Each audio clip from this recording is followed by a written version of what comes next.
Bismillahirrahmanirrahim.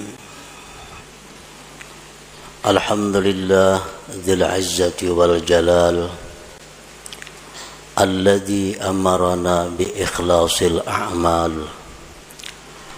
Ashhadu an la ilaha illallah wahdahu la syarika lahu dzul quwwati wal kamal.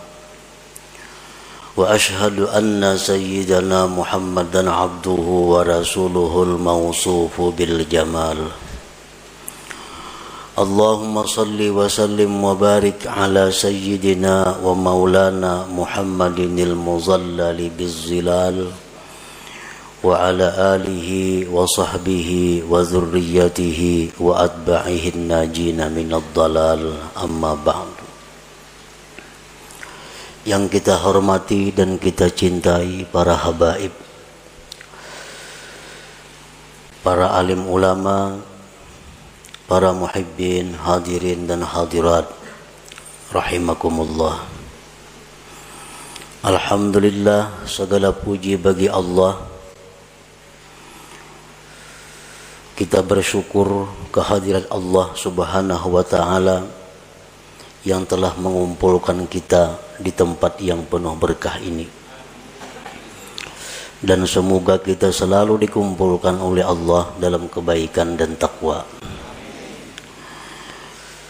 Salawat dan salam kita haturkan kepada junjungan kita Nabi besar Muhammad sallallahu alaihi wasallam dan kepada seluruh keluarga, para sahabat, zuriat dan pengikut beliau. Para muhibbin rahimakumullah, al-hikmatul ashirah minal hikamil ataiyah. Qala al-imam Ahmad bin Athaillah as-Sakandari rahimahullah wa nafa'ana bi'ulumi. Hikmah yang ke-10 daripada al-hikamil ataiyah. Berkata al-imam Ahmad bin Athaillah as-Sakandari rahimahullah, al-a'malu suwarun qa'imah wa arwahuha wujudu sirril ikhlasi fiha. Bermula amal-amal adalah rupa-rupa yang berdiri, dan roh-roh itu amal adanya sirrul ikhlas pada amal itu. Nah, para muhibbin rahimakumullah, dimaksud dengan apa yang disebutkan oleh Al-Imam Ahmad ibnu Athaillah tadi adalah al-a'malul jismaniyatu wal qalbiyatu ajsadun. Bermula amal-amal, baik itu amal-amal berupa jismani seperti sembahyang, membaca Al-Quran, itu disebut amal jismaniyah. Ataupun amal-amal berupa qalbiyah, amal-amal hati seperti taubat.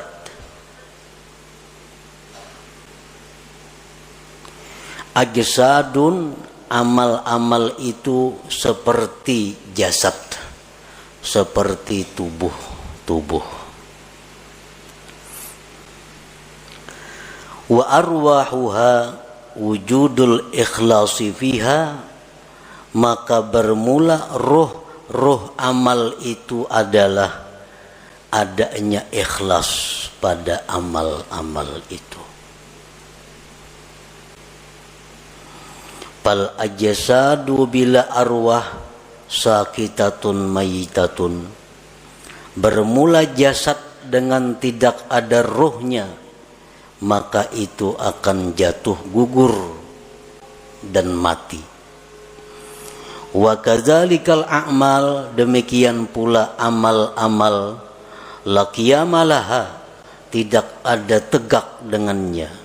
illa biwujudil ikhlasi fiha, melainkan dengan adanya ikhlas pada amal-amal itu. Nah, para muhibbin rahimakumullah, Imam Ahmad Ibnu Athaillah mencontohkan amal perbuatan kita ini, baik yang jismani atau yang rohani, itu seperti tubuh, seperti jasad. Sedangkan rohnya adalah ikhlas. Artinya bahwa amal yang kita lakukan itu kalau tidak ikhlas berarti tidak punya roh. Jasad yang tidak punya roh itu akan dikubur, akan tidak bisa dimanfaatkan. Nah, demikian pula amal ibadah kita yang tidak ada ruhnya, tidak ada ikhlasnya, akan tersia-sia, tidak diterima di sisi Allah Subhanahu wa ta'ala.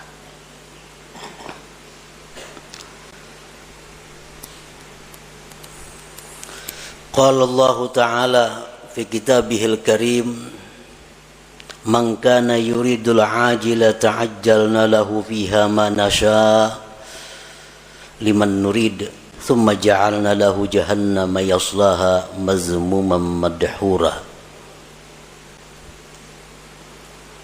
Barang siapa yang beribadah kepada Allah, sembahyang, puasa, membaca Al-Quran, menuntut ilmu, beriktikaf, bersadaqah, berwakaf. Barang siapa yang beribadah kepada Allah dengan tujuan duniawi, nah, dengan tujuan dunia, orang bersadaqah tujuan supaya dipuji,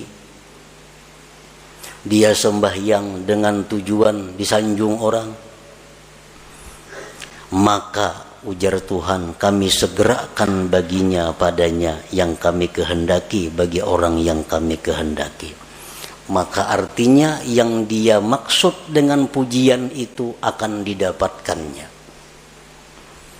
Dia sembahyang ingin dipuji orang, maka pujian itu akan datang kepadanya. Dia bersedekah ingin dihormati orang, maka kehormatan itu akan datang kepadanya. Summa ja'alna lahu jahannama yaslaha, kemudian kami jadikan bagi dia neraka jahannam yang dia masuki, mazmuman, hal keadaan tercela, madhuran, dan dilaknat Allah. Surat Al-Isra ayat 18. Nah, artinya orang yang beramal ibadah dengan tujuan dunia, tidak karena Allah, bukan hanya kada diterima oleh Allah, tetapi disiksa. Faqad bayyanallahu ta'ala fi hadhil ayah anna man 'amila li ghairi wajhillah fala thawaba lahu fil akhirah wa ma'wahu jahannam. Sungguh menjelaskan Allah pada ini ayat, barang siapa yang beramal bukan karena Allah, tidak ada pahala baginya di akhirat, dan tempatnya adalah jahannam.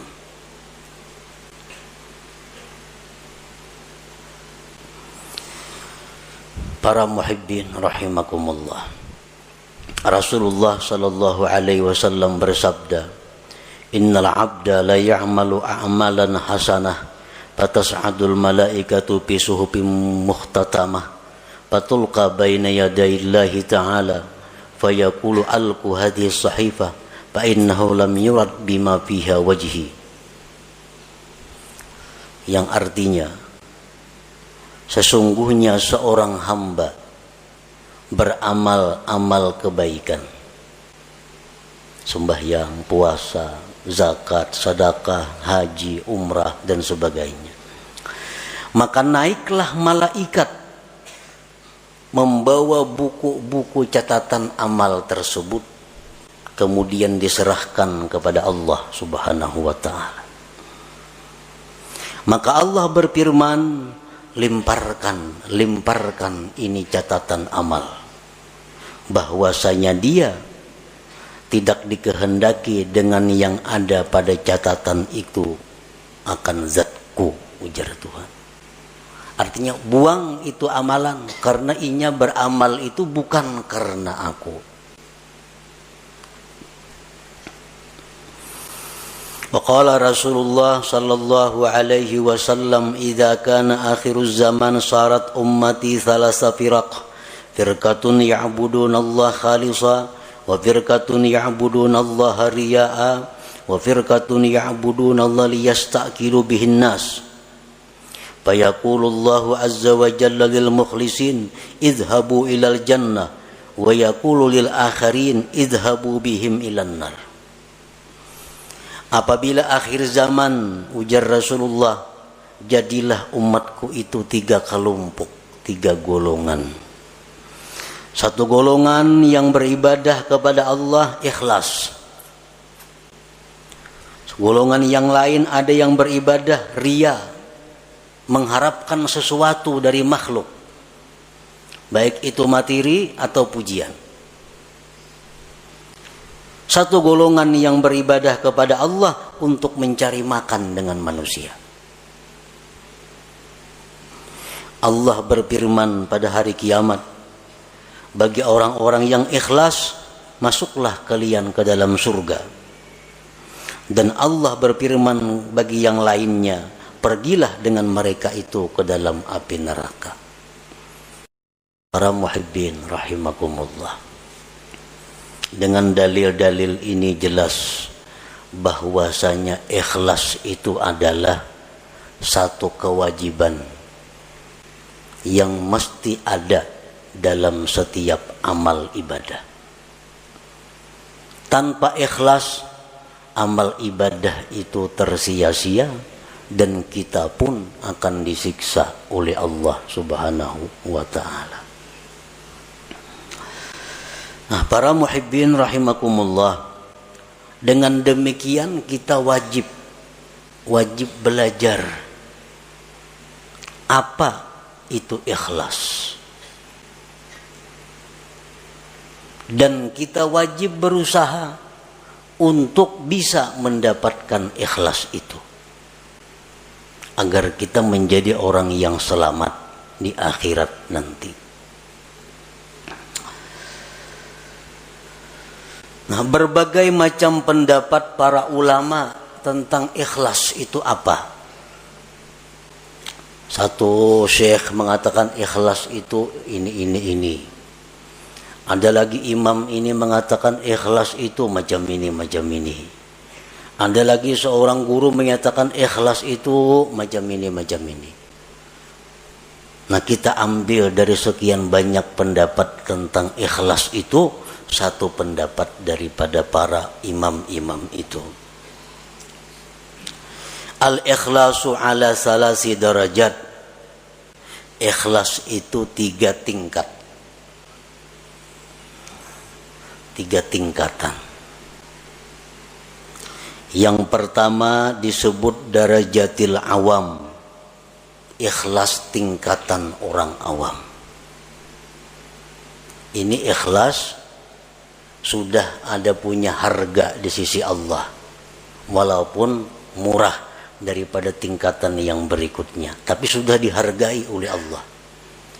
Kita beribadah sembahyang, kita pakai ikhlas orang awam, itu sudah berharga, cuma harganya lebih murah dibanding ikhlas tingkatan-tingkatan yang berikutnya.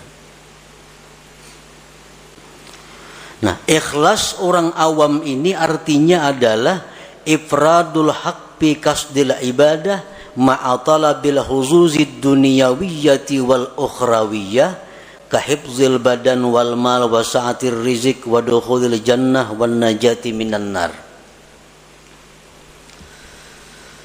Ikhlasnya orang awam itu adalah mengesahkan Tuhan pada tujuan ibadah.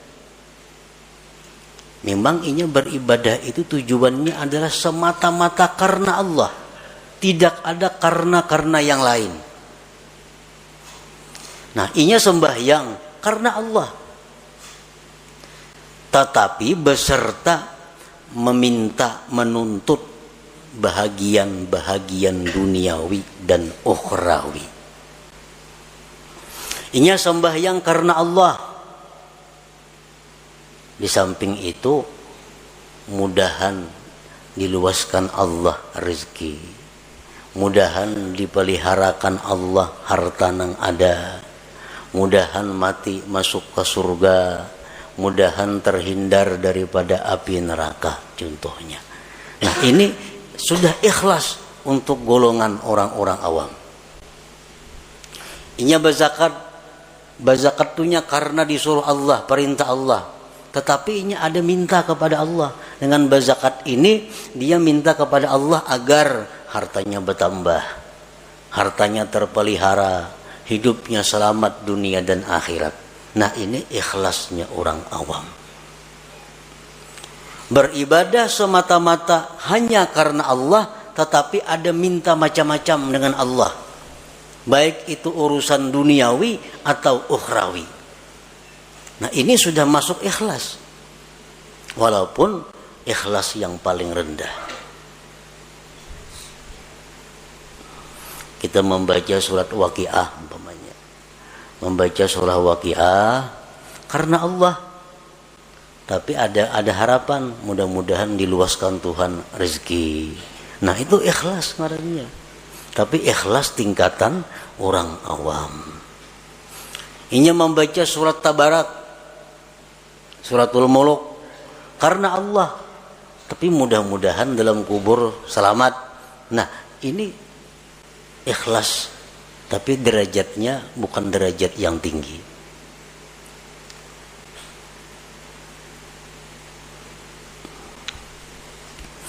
Yang kedua, darajatul khawas, derajat ikhlas orang khawas.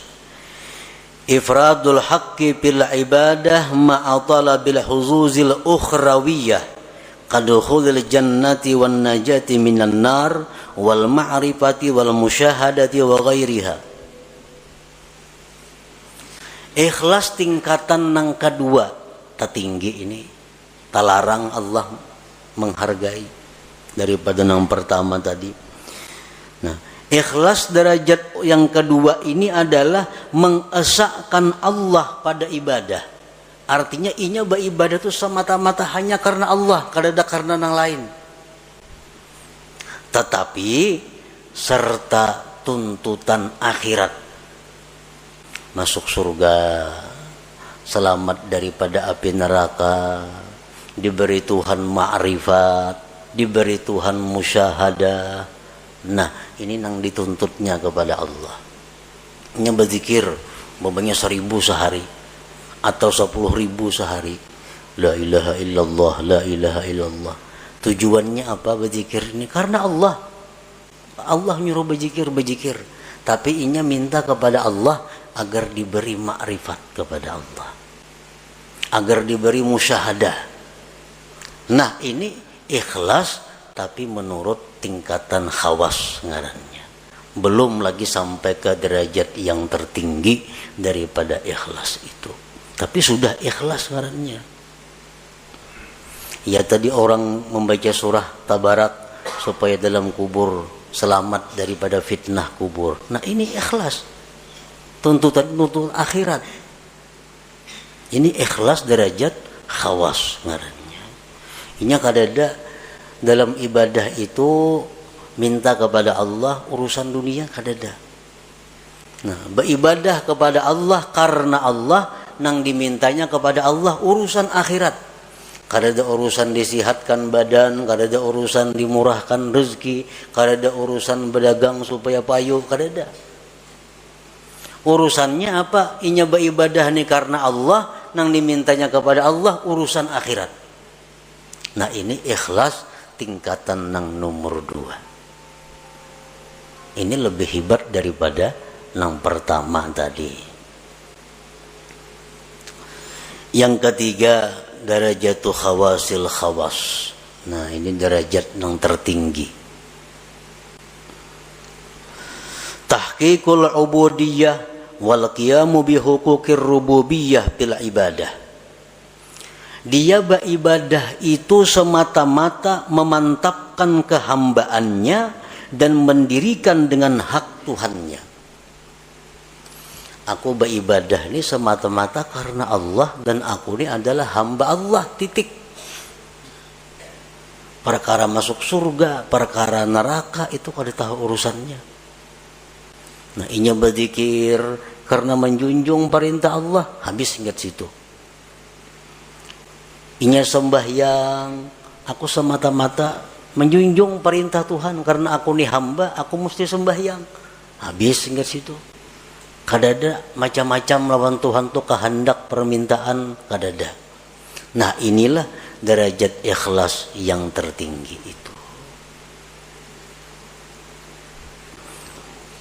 Nah, para muhibbin rahimakumullah. Jadi apapun di antara derajat ikhlas yang 3 macam itu, apabila ada di dalam amal ibadah kita, maka amal ibadah kita itu sudah hidup, sudah punya roh. Artinya ada harga di sisi Allah Subhanahu wa taala. Kita membaca Quran, di dalam situ ada ikhlas, walaupun derajat-derajat orang awam sudah selamat. Apalagi kita membaca Quran, di situ ada ikhlas derajatnya orang khawas, lebih larang lagi Allah menghargai. Apalagi ikhlas nang nomor 3, makin larang lagi harganya. Nah, makanya ibadah itu dibalas 10, bisa 70, bisa 100, bisa lebih pada itu, tergantung mutunya ibadah itu, tergantung kualitasnya ibadah itu. Para muhibbin rahimakumullah. Nah, jadi kita sudah tahu pentingnya ikhlas tadi. Pentingnya kita beribadah itu karena Allah. Kalau kada macam itu, sembahyang kita ditolak dan kita disiksa. Kita puasa kada karena Allah, puasanya ditolak dan kita disiksa. Kita bersedekah kada karena Allah, berbagi-bagi duitnya, tapi kada karena Allah, duitnya kada diganti Tuhan, berpahala kada, disiksa, duitnya habis. Kalau orang tuh bersedekah karena Allah, akan mendatangkan kelapangan, mendatangkan kebahagiaan. Karena Allah. Tapi kalau orang ini membagi-bagi duit, membagi baras, membagi apa, kada karena Allah, ujung-ujungnya bisa gila, bisa stres. Karena kada karena Allah. Nah, ini akibatnya dalam dunia pun sudah menderita.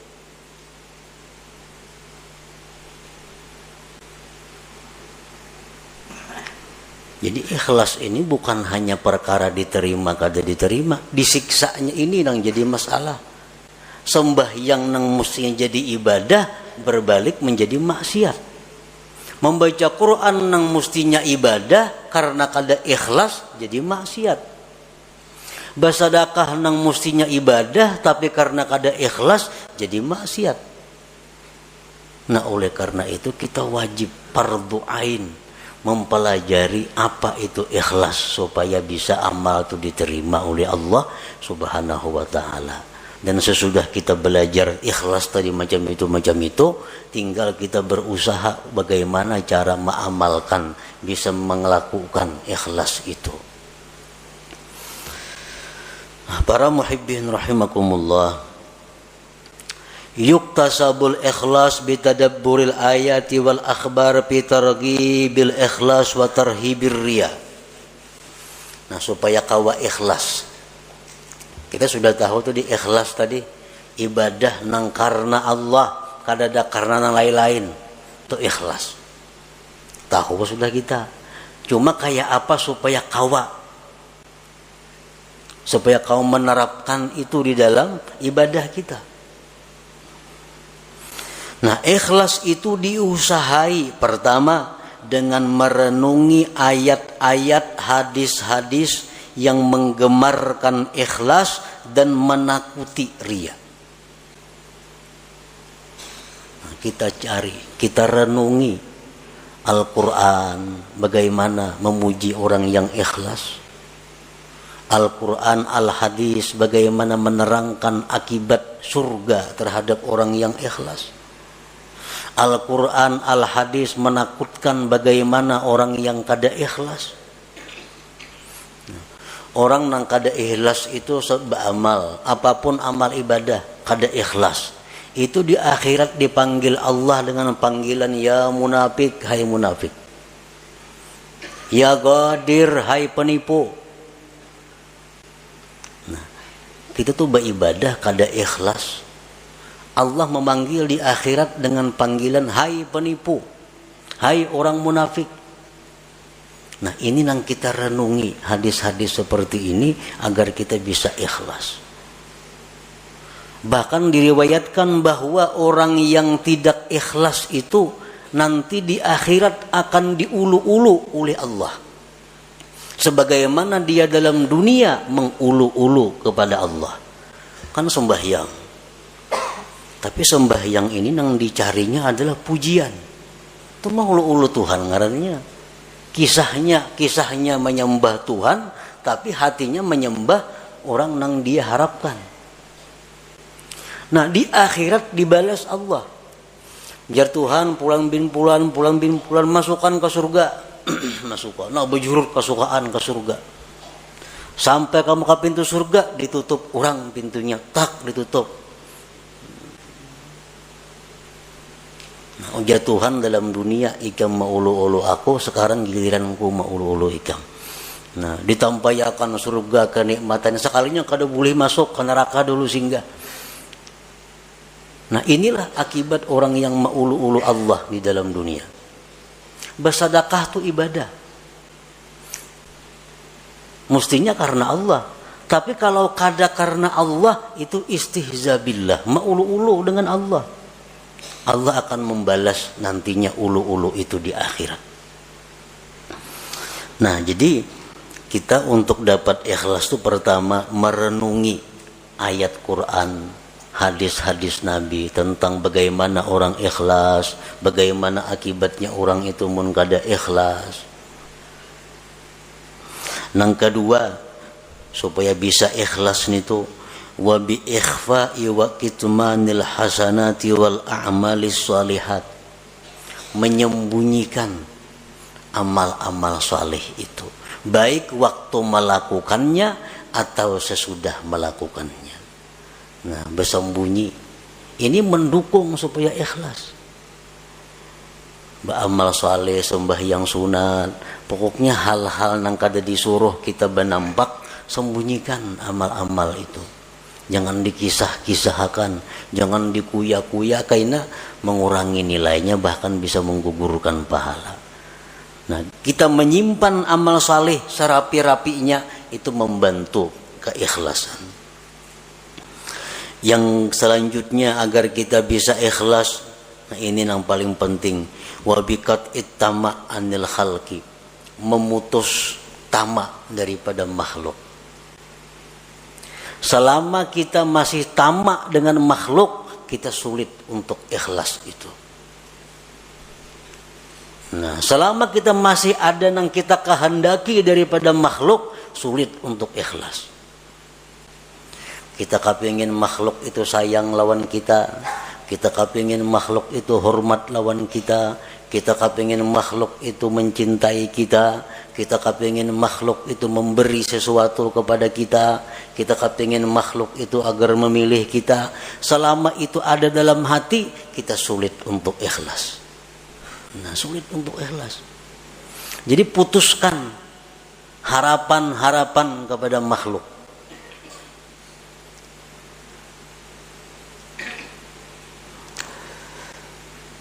Wa bidawamir riyadhati wal mujahadah, dan juga dengan selalu latihan dan berjuang. Jadi ikhlas ini mesti dilatih dan berjuang.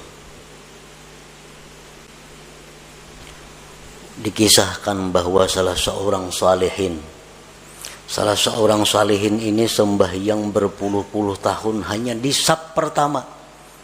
Sembahyang berjamaah. Saf kedua kada biasa, apalagi masbuk makin kada. Selalu di saf pertama. Suatu hari Sidin ada talambat. Padahal sudah 10 tahun lebih selalu di saf pertama sembahyang berjamaah. Suatu hari ada masalah sehingga datang ke masjid masbuk. Masbuk. Lalu ujar Sidin, aku merasa supan masbuk nih. Merasa supan. Karena mahir di saf pertama. Sekarang masbuk aku merasa supan. Nah, begitu merasa supan, lalu Sidin menyimpulkan bahwa yang selama ini aku sembah yang di saf pertama itu adalah riya, bukan karena Allah. Buktinya aku hari ini supan sembahyang masbuk. Lalu ujar Sidin, sembahyang yang sekian puluh tahun tadi aku qadha hari demi hari, aku hari demi hari diqadha. Nah, ini ngarannya adalah riyadhah wal mujahadah. Nah, kita sembahyang ada tadi asa ada riyanya, ulangi sembahyang biasa.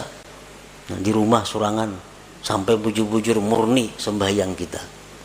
Kita tadi berzikir, kita tadi membaca Quran di tengah orang banyak. Tadi rasanya asa ada riya nih. Kayaknya di kamar buliki sorangan membaca. Nah, ini riyadhah wal mujahadah untuk mendatangkan ikhlas ke dalam diri kita. Nah, kemudian lagi supaya bisa ikhlas itu adalah waddu'a ilallah ayyarzuqahul ikhlas. Lawan Tuhan minta, Allahumma rizuknil ikhlas bil a'mal. Ya Allah, berikan aku ikhlas pada amal-amal. Ini perlu lawan Tuhan. Karena kalau Allah memberi satu mat saja. Allahumma rizukni al-ikhlasa bil a'mal. Ya Allah, aku minta ikhlas pada segala amal. Selanjutnya lagi yang mendatangkan ikhlas adalah suhbatul mukhlisin. Bakawan lawan orang-orang ikhlas. Mun bakawan lawan orang nang katuju riya, menjangkit katuju riya juga. Kawani orang-orang nang ikhlas, maka itu akan membawa ikhlas kepada diri kita. Wal iktifa bi ilmillahi ta'ala, dan ikhlas itu juga didatangkan dengan merasa cukup dengan ilmu Allah. Merasa cukup dengan tahunya Allah. Aku ni beramal, bila Tuhan tahu saya kung cukup dah. Yang lain biar kadang tahunya. Nah, ini iktifa bi ilmillah. Bila kita kau macam itu, ikhlas. Aku beribadah, kada penting manusia, kada penting orang lain tahu. Bila Allah saya kung tahu cukup sudah. Nah, jadi itu jalan-jalan untuk mendapatkan ikhlas tadi. Para muhibbin rahimakumullah. Qala ba'duhum man amila arba'atan biduni arba'atin lam yantafi bi'amalih. Barang siapa yang beramal, berbuat 4 perkara tanpa disertai dengan 4 perkara yang lain, maka dia tidak akan bisa mengambil manfaat dengan amalnya.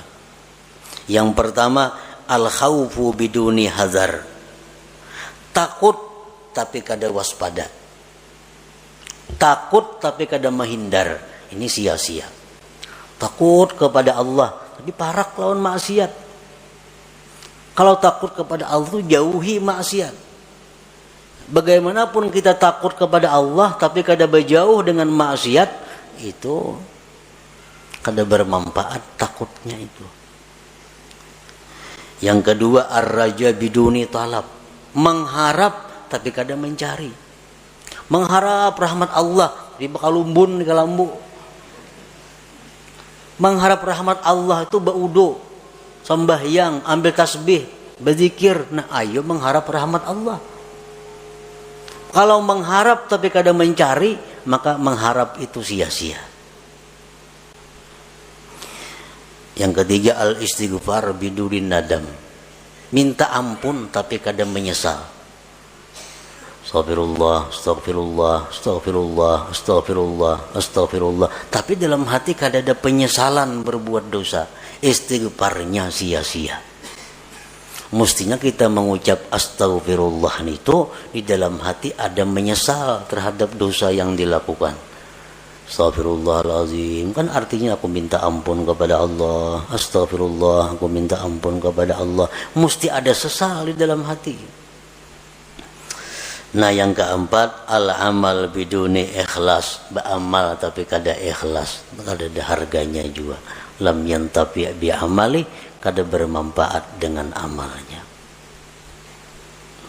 Jadi kalau kita hendak melakukan ibadah, mantapakan dulu nih, karena Allah atau kada. Bila kada karena Allah, hadangi dulu. Jangan terburu-buru, jangan tagasak-gasak, jangan umpatan. Jangan umpatan, beribadah kada sah umpatan itu. Ibadah itu mesti berdasarkan ilmu. Jadi orang ada menyumbang 100.000, 200.000, 300.000, seorang giliran seorang 1,5 juta. Nah, umpatan terpengaruh, mestinya jangan. Nah, ikhlasakan dahulu bujur-bujur. Bila sudah ada ikhlas, sudah karena Allah, nah hanya kita surung amal ibadah itu, kita lakukan amal ibadah itu. Kada kawa umpatan beribadah. Nah ngapa kau bujurakan dahulu niat kita supaya ikhlas. Qala Syaqiq rahimahullah, husnul amal fi salasati asya. Baiknya amal itu pada 3 perbuatan, pada 3 sesuatu.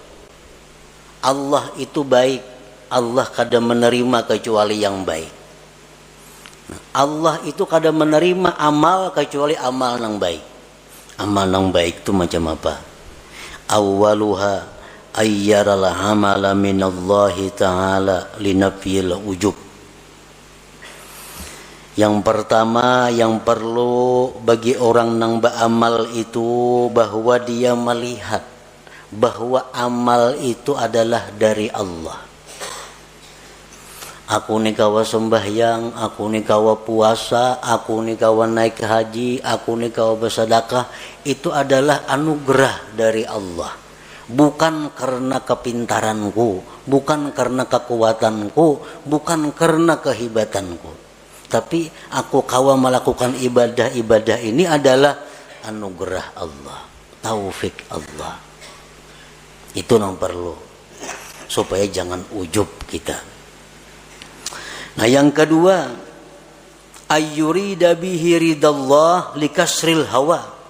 Bahwa dia beramal itu menghendaki keridaan Allah, bukan untuk kesenangan diri sendiri. Beramal, beribadah, itu yang kita cari itu adalah kesenangan Tuhan. Bukan ibadah nang pas lawan kehendak nafsu. Ini ada ibadah itu nang pas lawan kehendak nafsu. Nah itu bukan itu yang kita cari. Kita cari itu ibadah nang pas dengan keridhaan Allah. Kayak orang sembahyang rajin di masjid-masjid tuh, pembelakangan ketujuh duduk bersandar nyaman di tawing tuh. Itu beribadah mencari kesenangan nafsu. Kalau kesenangan Allah di sab pertama itu Allah senang di situ kita beribadah. Ini kada pembelakangan di muhara lawang supaya angin nyaman. Nah ini orang beribadah untuk kesenangan nafsunya. Padahal mesti ibadah itu yang kita kehendaki adalah keridhaan Allah. Usahakan bahwa Allah yang disenangkan, bukan nafsu kita, bukan hawa kita. Ini sudah lumrah. Ibadah itu kalau pas nang lawan nafsu katuju aja menggawi kita. Tapi kalau ibadah nang kada cucuk lawan nafsu, nah ini berat. Padahal ibadah itu kita kehendaki adalah keridhaan Allah, bukan keridhaan nafsu kita. Asalis yang ketiga, ayyabtagiyas sawab minallah, bahwa dia mencari pahala itu dari Allah. Linafi riya, untuk menolak riya. Kita beribadah mencari balasan itu lawan Allah, supaya jangan riya. Bila mencari balasan lawan makhluk, nah itu riya ngarannya. Bila riya, ibadah kada diterima dan kita bakal disiksa. Kita minta kepada Allah bahwa dengan ibadah ini, kita ibadah ini melakukannya karena Allah, dan kita minta supaya kita jadi orang yang mulia. Nah ayuha, tapi yang diminta asal Allah. Kita beribadah membaca Quran karena Allah, dan mudah-mudahan Allah buka pintu rezeki seluas-luasnya, boleh aja karena kita minta kepada Allah. Nah kita beribadah kepada Allah, sambil mengharap agar makhluk-makhluknya mencintai aku. Ayo kada Bapak, asal yang diminta kepada Allah.